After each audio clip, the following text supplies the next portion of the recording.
Another Israeli airstrike rocks the Lebanese capital. Once extraordinarily rare, it marks the third time Israel has struck Beirut in just the last week.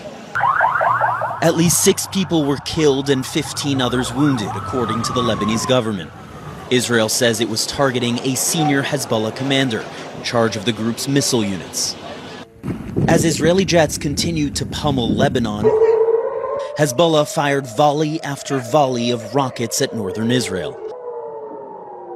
Most of the more than 215 rockets and drones intercepted by Israel's Iron Dome system.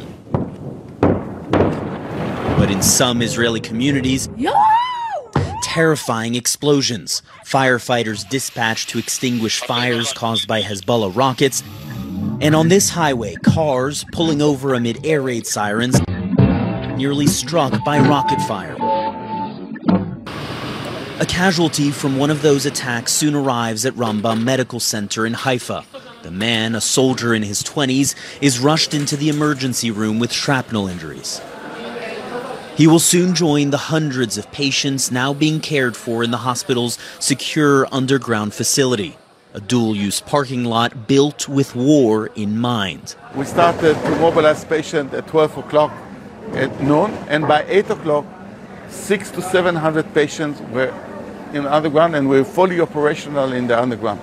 Dr. Michael Halberthal, the hospital's director, has been preparing for this wartime scenario for years. For the first time, he is now putting that plan into action. We can be first self-sustained without any help from the outside for 3 days, right? If something happens, electricity-wise, water, oxygen, food, 3 days. We can stay here as much as we need, according to the scenario. Walking through the facility, it is hard to imagine this was an empty parking lot just 2 days ago. What we are seeing over here is operating rooms. Surgical operations are already underway. Outpatients needing dialysis are getting care underground. All of the hospital's departments now fully functional, capable of treating as many as 2,000 patients. 9 premature babies in protective incubators now also transferred to Rambam Hospital, among several groups of vulnerable patients from other hospitals now being treated at this wartime facility.